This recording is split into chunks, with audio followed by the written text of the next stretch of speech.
Hello YouTube, Bryant here, and then today we are going to do a what is in this box, what is in this box.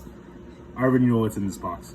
It's an Apple credit card by Goldman Sachs, so I'm going to explain all of that in a bit to you. So I already opened this. Okay, so when they mail it like this is the packet, this is here, string, pull, and then open, here, take this out, and take this out of the way. Ta-da! This is not the actual card. So this is the front. This is the back. If you can notice, it says Apple, one Apple Parkway, Cupertino, California, 2019.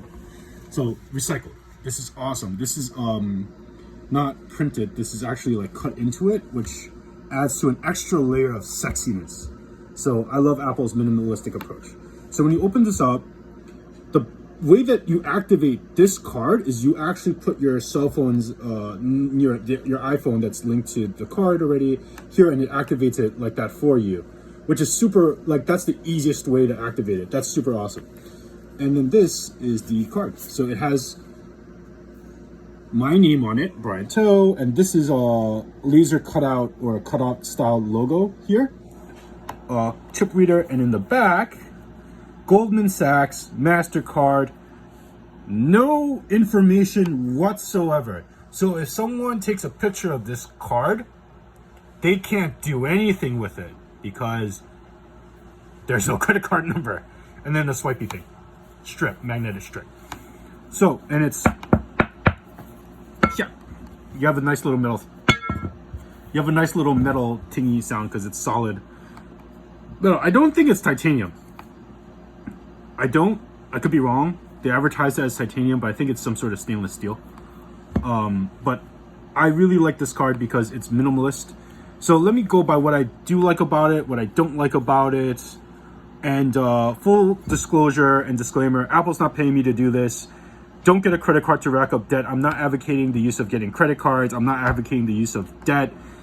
Please be responsible when you apply for credit and use debt, so you don't get in financial trouble, and that's not what I want to do.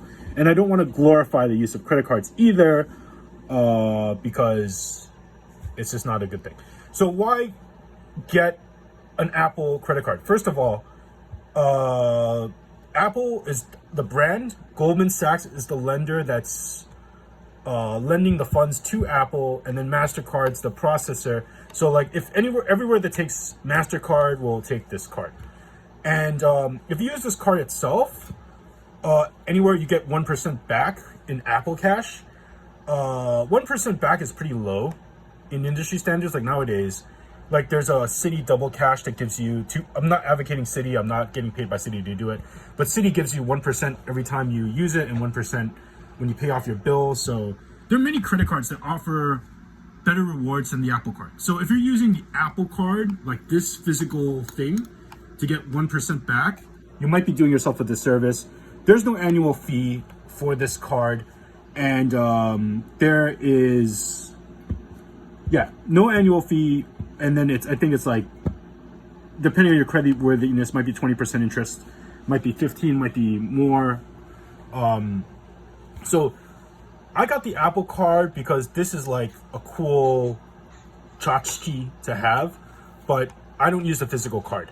What I use is the Apple card on the iPhone app and I use it to buy Apple products at the Apple store, because when you use the Apple card at Apple, you get 3% back off their products, which is higher than what I would get using any other card. So from a financial standpoint, if you use the Apple card, buy an Apple product, pay it off right away, don't carry the balance, you're not paying interest, you get 3% back, and that benefits you.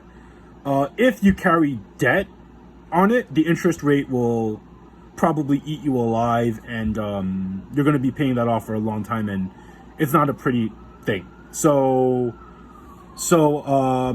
And if you use the Apple card to pay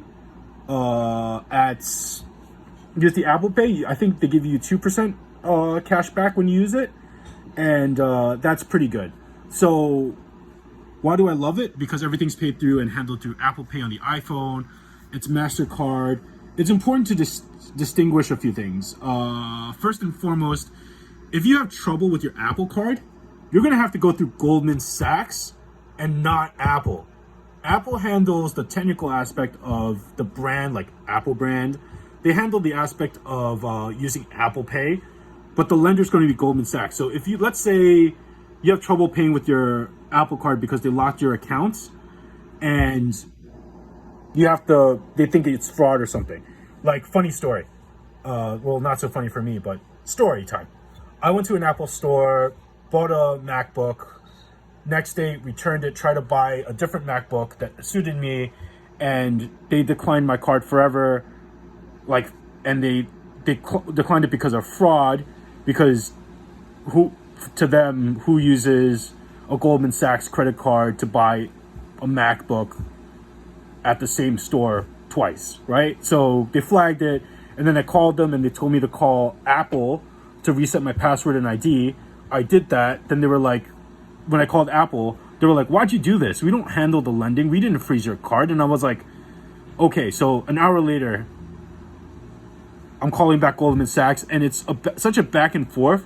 But because Goldman Sachs says it's Apple, Apple says it has nothing to do with us, it's Goldman Sachs. And you keep going back and forth, and there's no clear communication between the two. So if you have financial trouble where you can't use your card because it's being denied because they think it's fraud, that's a walking nightmare. So I recommend it as minus that one incident of dealing with Apple. I really love using Apple Pay because it's just convenient, especially in this time of COVID. I don't really want to be taking my credit card, swiping it on machines, giving it to people, exchanging hands. Like, the less hand exchanging of items, I'm hoping reduces the infection rate and possibility of catching COVID. So just having a wireless option that's easy to use works. And that's about it. Thank you for coming to my talk about the Apple credit card.